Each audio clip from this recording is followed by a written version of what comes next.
My name is Paula Clayton Dempsey. I serve the Alliance of Baptists, and we're one of the sponsors of Ecumenical Advocacy Days. It gives me great pleasure to introduce a speaker who has already been introduced twice, Dr. Raphael Warnock. He has been the senior pastor. He's been troubling the waters at the historic Ebenezer Baptist Church in Atlanta, Georgia, since 2005. He was educated at Morehouse College and at Union Theological Seminary and studied there under James Cone. I think I'm looking forward to hearing from him, especially because he told me he's sleep deprived. That's what he told me. He told me that he has two children, the youngest, which is 3 months old, Chloe and Caleb. Caleb is 3 months old, and so we're going to find out what he can do when sleep deprived. I'm expecting not to get sleepy during his preaching. He is a pastor, a scholar, and a social activist, and thank you for sharing your time with us, with your young family, for coming and sharing with us, and we look forward to your inspiration and agitation. Thank you.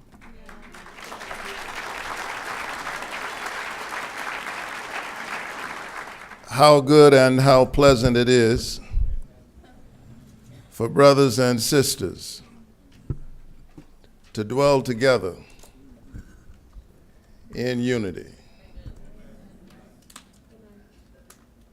It is as the precious ointment upon the beard, even Aaron's beard that went down to the skirts of his garment.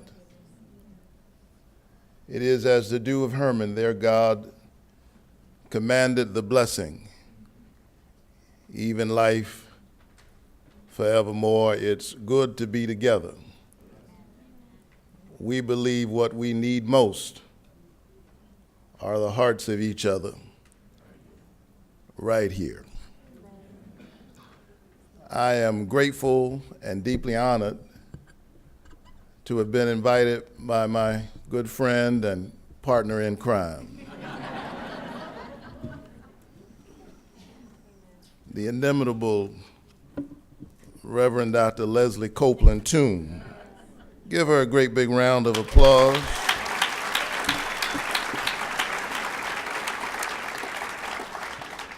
Grateful for her and her leadership, and it's good to be here for this gathering. Glad to see Jim Winkler, whom I've gotten to know in recent days. We were in Israel together, as he said, Israel and Palestine, for an amazing witness together. And I'm sure we will do much more in the days ahead. This is a special night, Friday night. I've never heard a Catholic preach like my brother.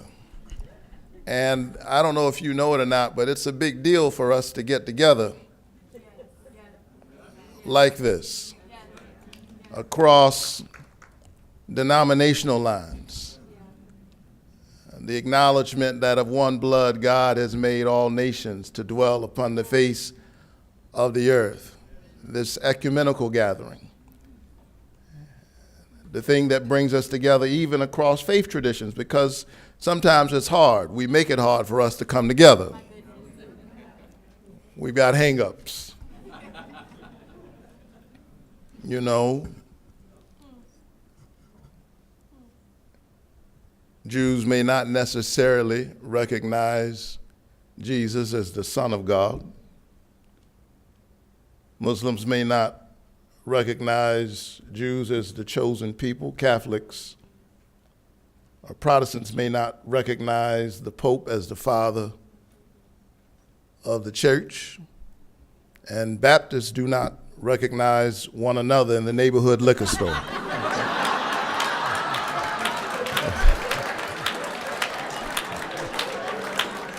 I know you were wondering where I was going with that.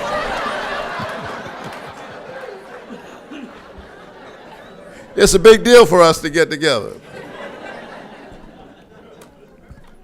I'm grateful to see the Reverend Teresa Horde Owen, leader of the Disciples of Christ,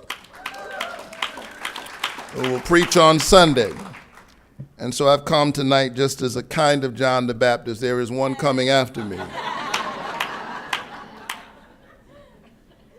whose red bottoms I'm not worthy, whose sandals. I'm grateful to be here. And I am a little sleep deprived. I'm not saying that for sympathy, but I'm grateful. And forgive me if I have to leave shortly after the sermon. I'm on a 10 o'clock flight, so I better get off Baptist time and get to some Presbyterian preaching.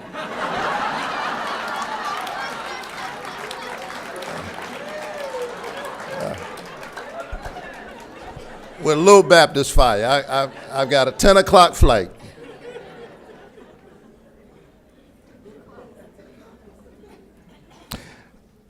Isaiah chapter 40, verse 3 through 5. Verses 3 through 5. Isaiah chapter 40, a familiar passage.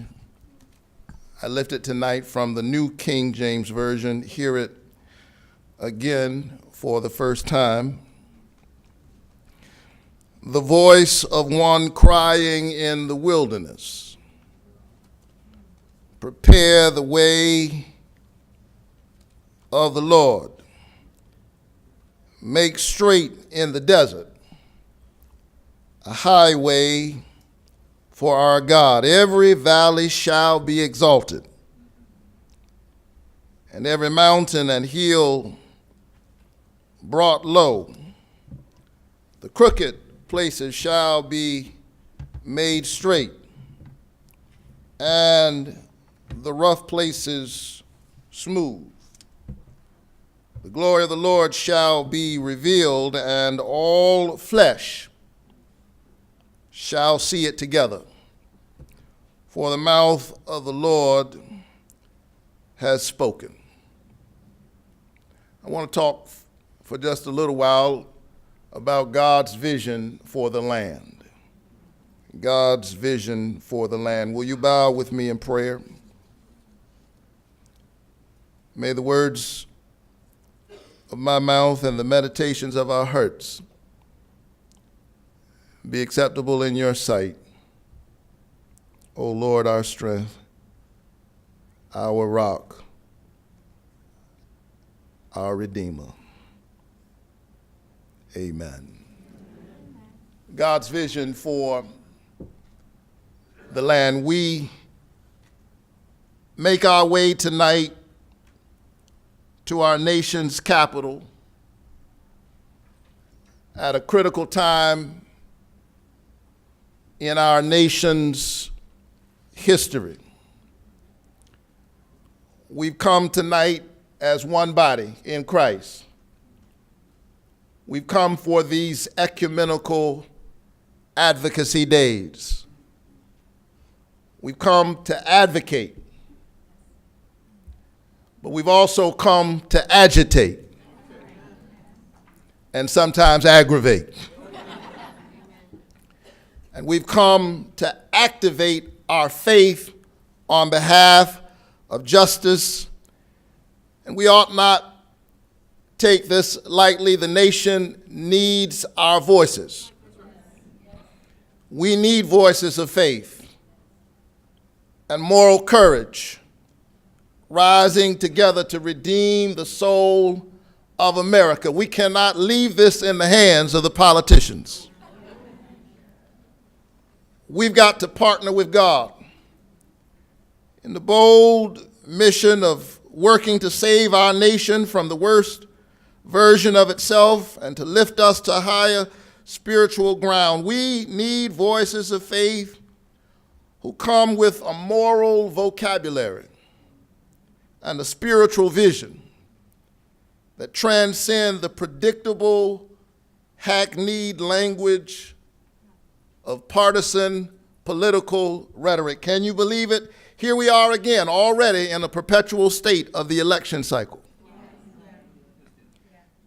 And to be sure, we cannot afford not to engage. We have to be engaged. But I submit to you tonight that America needs a new way. We need a bold and brand new way, a way that can come only from those who understand themselves to be in the world, but not of the world. Fighting against powers and principalities, the rulers of the darkness of this world, spiritual wickedness in high places, the recognition that the weapons of our warfare are made mighty through God. In other words, we need a spiritual revival that takes place in the public square, that continues the work that Dr. King began in 1957 as he and others founded the Southern Christian Leadership Conference with the goal not simply to integrate the country, not simply to pass a civil rights bill, that was the consequence of their work, not simply to pass a voting rights law, but to redeem the soul of America. We need to hear from those whom the writer in Hebrews 11 speaks when he said that they confessed that they were strangers and foreigners in the earth, not Democrats or Republicans, not libertarians or independents, but strangers and foreigners in the earth, a kind of distance from the empire that allows us to challenge the value system of the empire, a kind of standing over. Somehow we've got to get above it, even while we're in it, so that God can use us to transform it. We've got to get above it, even while we're in it, so that God can use us to transform it. We've heard the hackneyed and predictable political speech. We know where this kind of rhetoric is going. We've seen this game played out over and over again. What we need in America in a moment like this, we need prophetic voices who speak about God's vision in the public square. And so I hear it in the voice of somebody like Isaiah. I hear Isaiah calling us to broaden our vision and expand our imagination and to dare to dream about a better world. I hear Isaiah speak comfort to an exiled and exhausted people, physically exiled, spiritually and emotionally exhausted. I wonder if there's anybody here other than me who's ever felt physically exiled and spiritually and emotionally exhausted. I'm a Black Baptist. You can talk back to me every now and then. I won't be afraid. And so the prophet, speaking with a kind of moral grandeur and spiritual audacity that comes out of prophetic speech, says that he heard a voice crying in the wilderness to make straight in the desert a highway for our God. What a broad vision, what a high and noble understanding of what God is up to in the world. It is a vision that captured the imagination of every single gospel writer, Matthew, Mark, Luke, and John. Each of them pick up a piece of this pericope in some fashion. They each nuance it differently, but they are captivated, as am I, by this understanding of God, a voice crying in the wilderness. To make straight in the desert, a highway for our God. And he says that when God begins to speak, God lays out a kind of new vision for the world. God lays out a healing of the world that only comes when you trouble the water. Only when you turn things upside down in order to turn them right side up. He lays out a moral topography. He says that when God starts working in us and through us, every valley shall be exalted. And every mountain and hill shall be made low, the crooked places shall be made straight, and the rough places smooth. The glory of the Lord shall be revealed, and all flesh shall see it together. We need a vision like that in a time like this. We need a kind of moral topography. You know, when in Scripture God talks about what God is up to in the world, it's interesting to me that he always, the prophet always lifts up this idea of God working with the land. Be wary of people who say that God is working in the people, but their God doesn't have anything to say about the land in which the people have to dwell. From the very beginning of the story of the Hebrew people, it was this vision of the God who had seen the suffering of God's people, and God says, I came to deliver them out of the hands of Egypt and into a broad and spacious land. God's vision of salvation always embraces the land. And when God gets working in the land, stuff gets turned right side up. God uses the land to talk about what God is doing in the people. Every valley shall be exalted, and mountains and hills made low. Think about that. Valleys exalted, mountains and hills made low. High places are made low. Low places are made high. In other words, there is in God's order a decided reversal of things. The high become low, and the low become high. The first shall be last, and the last shall be first. In God's vision of the land, there is equality. The low have to come up a little bit, and in order for the low to come up a little bit, those who are high have to come down a little bit. There is equality in God's vision.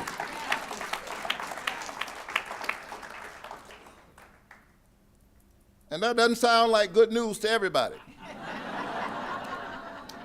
I know we call it the gospel, the good news, but for some, it is bad news. This idea that the high have to come down just a little bit so that the low can come up.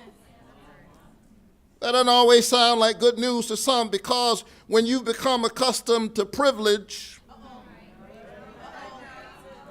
parity and equality might feel like oppression. We're hearing echoes of this. That's what this language is about. Take our country back. And the only people who have the right to say we want our country back are the Cherokee and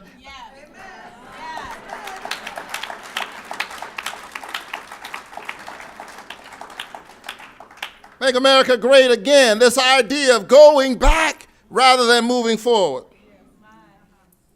God says every valley shall be exalted, and every mountain and hill shall be made low. This is a powerful word in a time like this, because we live in a time and in a place where the high sit very high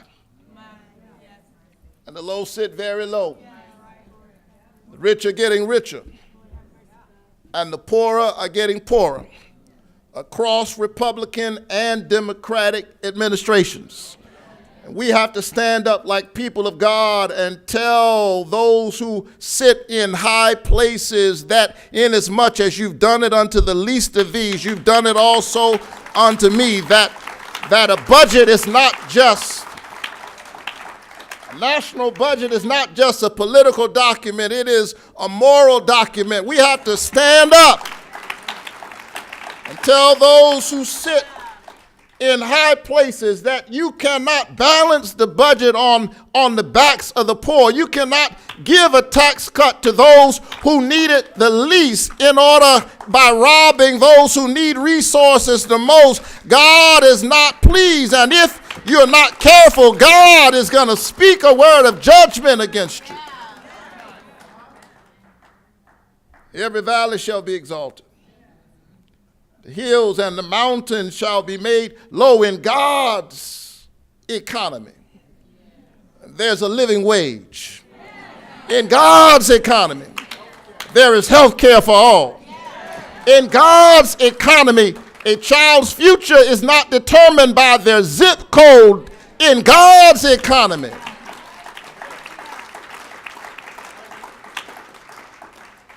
so we need a leveling of the playing field. We need predictable partisan language to be interrupted and intercepted by prophetic speech.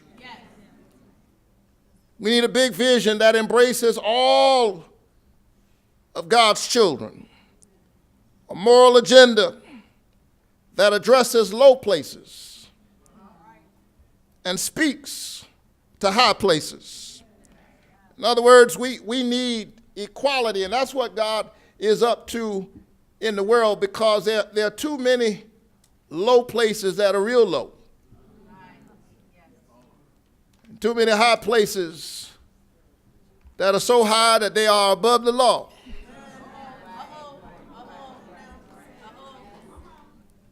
And because there are low places that are real low and high places that are too high, not only do we have low places and high places, we also have, according to this text, some crooked places.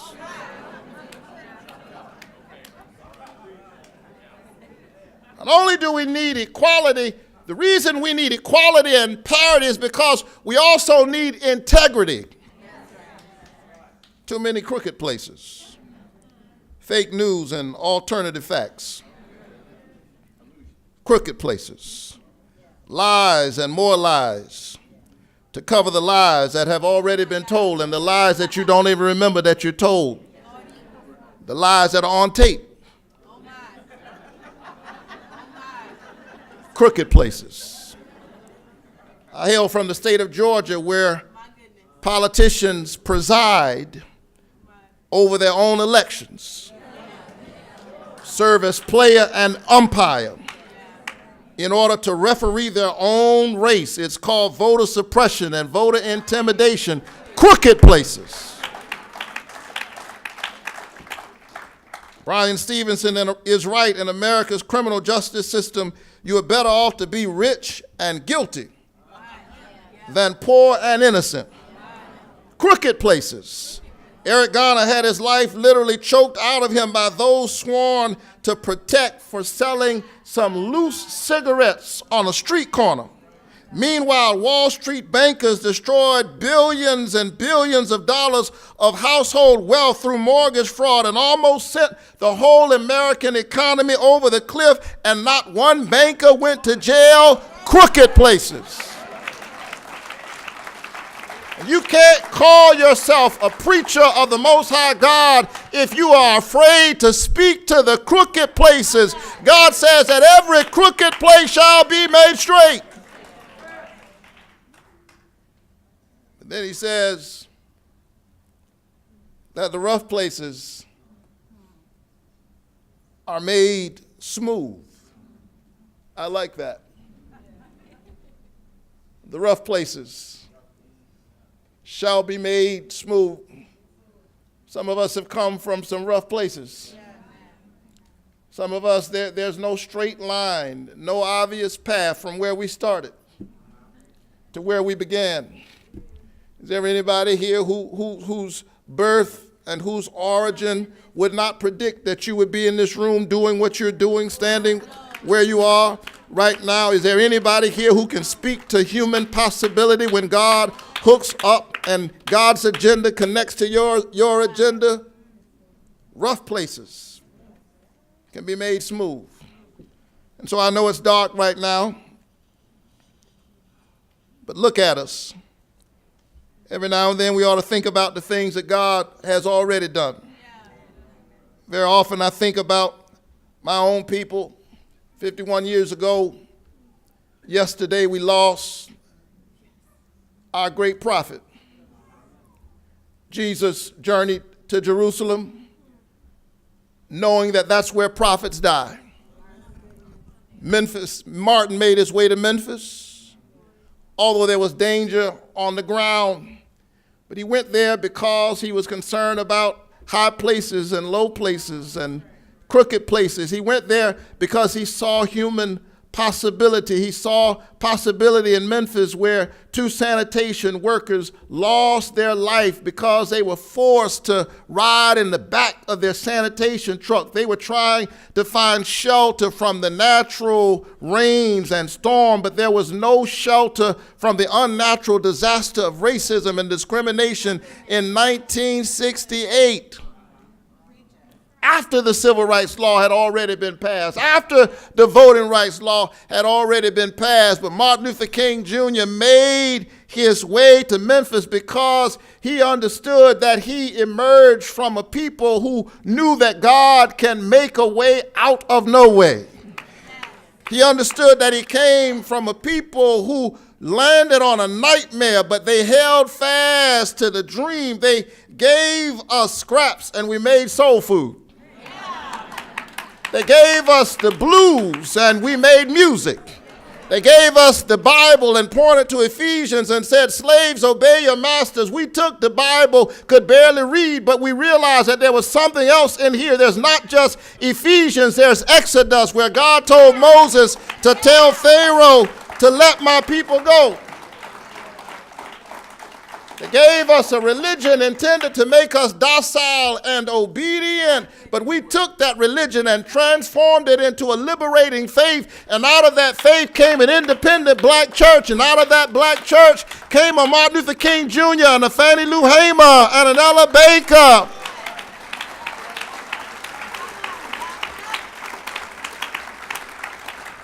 Stony the road we trod. Bitter the chastening rod, felt in the days when hope unborn had died, yet with a steady beat have not our weary feet come to the place for which our parents sighed. There is always human possibility. I know it's dark right now, but the light shines in the darkness. And the darkness overcometh it not. And so that's why we got to fight against mass incarceration in our country. We got to stand up against cages in our land and cages at the border. They're connected.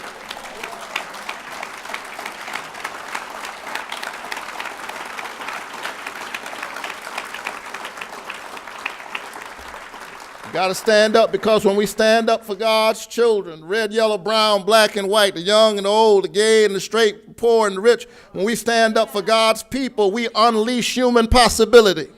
And that's why we got to stand up against mass incarceration. My church has been engaged in this work, and we're going to have a conference in June dealing with this work. But about a year or two ago, we had an expungement event. Can I tell you about it? I know I'm preaching, but let me just testify. We had an expungement event at our church in which we were clearing the arrest records of sisters and brothers, think about this, and this is all over our country, who had not been convicted of anything. But their lives are on pause. They live under a cloud because they have an arrest record. Many of them hailing from communities where it's not hard to get arrested. Can I tell you, as a black man, it's not hard to get arrested. And so there we were, expunging criminal arrest records, giving people a second chance, unleashing human possibility. And a few weeks after we had that event, Jim, I was sitting in the chair in the barbershop. Believe it or not, no joke, I'm serious.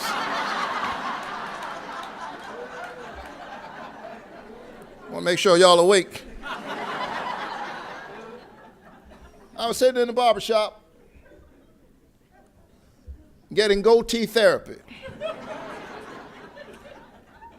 And while I was sitting there, this man walked in, and I was about to get out of the chair, and he said, "Hey, Reb, it's good to see you." I said, "Good to see you." He said, "That was a great event you had at your church, that expungement event. I thought he'd seen it on TV." I said, "Thank you. That's the work we try to do." He said, "Reb, no, you don't understand what I'm saying to you.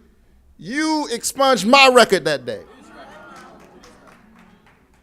He was a middle-aged man, looked like he was in his 50s. Now that I'm about to be 50, that's young. He was dressed well, and I didn't realize that I too was caught up in the assumptions of respectability politics.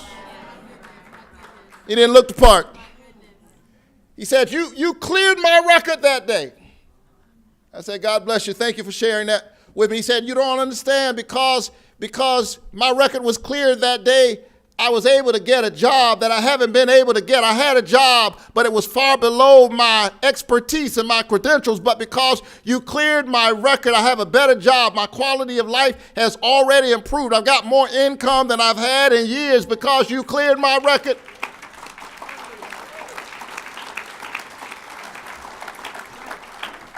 Say, God bless you, sir. I was really trying to get out of the chair and get to my next appointment. He said, wait a minute, Reverend, there's more. He said, a little while ago, there was a young couple in my family, and they had a child. They weren't able to take care of the child, and that child was headed to foster care. If you study the issue of mass incarceration, you know that foster care too often is a pipeline. Not always, but often it is a pipeline to America's prison industrial complex. He said, a little while ago when I had that arrest record, you know they wouldn't have given me a second look, but because you cleared my record, I was able to adopt a young kid in my own family. 2 generations change, unleashing human possibility. God knows how to use us to make rough places smooth. Then Isaiah says, the glory of the Lord shall be revealed, and all flesh shall see it together. The glory of the Lord shall be revealed, and all flesh shall see it together. I've been in church all my life. When I read this text in the past, I've read it to say that when God's glory shows up, because God's glory is so bright, all flesh will be able to see it. But of late, I've been reading it in the reverse. I've seen it in a different way. I hear God saying that not only do we need equality, not only do we need integrity, not only do we need to embrace human possibility, we need inclusivity. We need all flesh to get together. It's not that God's glory is so bright that when God's glory shines, all flesh will see it together. God is saying that in order to see God, we have to get together. God is so big that we cannot live in our denominational enclaves. We cannot even live in our religious traditions. The poet is right. Our little systems have their day. They have their day and cease to be. They are but broken lights of thee, and thou, O Lord, art more than they. We have to get together in order to see what God is up to in the world. That's why I'm opposed to walls, because walls block our vision and blur our ability to see that all human flesh is connected. So all flesh needs to come together. We've got to come together to see what God is up to in the world. God is so big. In my tradition, they used to sing that God's so high you can't get over it. So low you can't get under him. So wide you can't get around. You must enter in at the door. Our God is so big. Our God is larger and greater and stronger than anything we could ever imagine or think. Oh, yes, she is.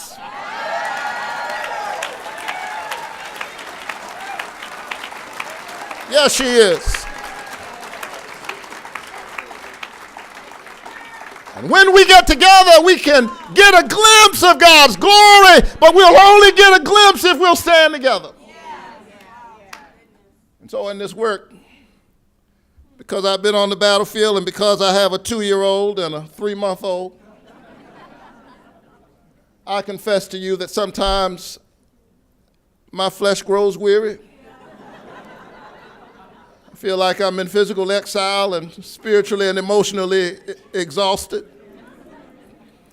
And when I grow weary, I just lift my head and I look up. I look up, and because I'm a preacher, I'd love to tell you that when I look up, I see something profound.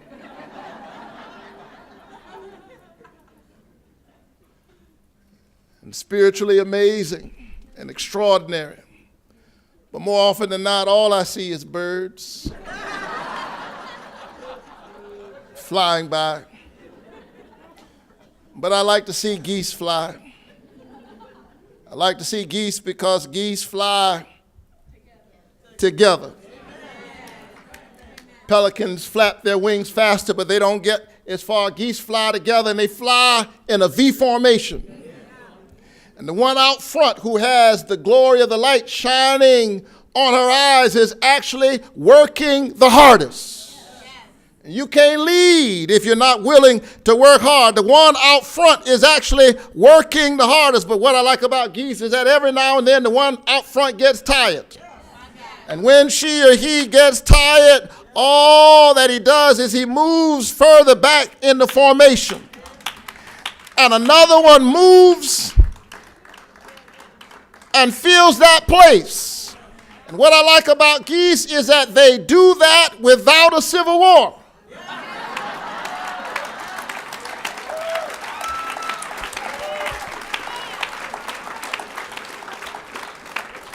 They do that without a church schism.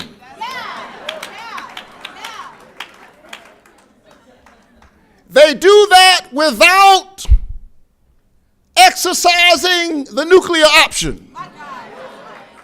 Some geese are on the right and some geese are on the left. What I like about geese is that they do not decide on one side to shut the whole geese government down.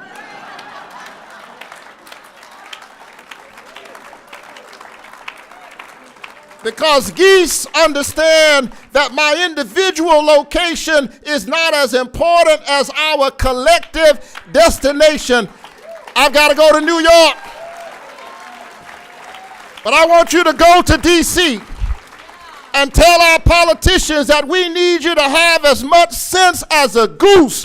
We cannot rise unless we rise together.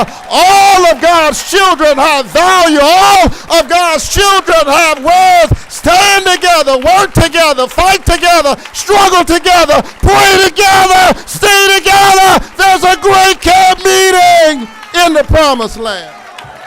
If my people who are called by my name would humble themselves and pray, if they would seek my face and turn from their wicked ways, and then I will hear from heaven, forgive their sins, and heal their land.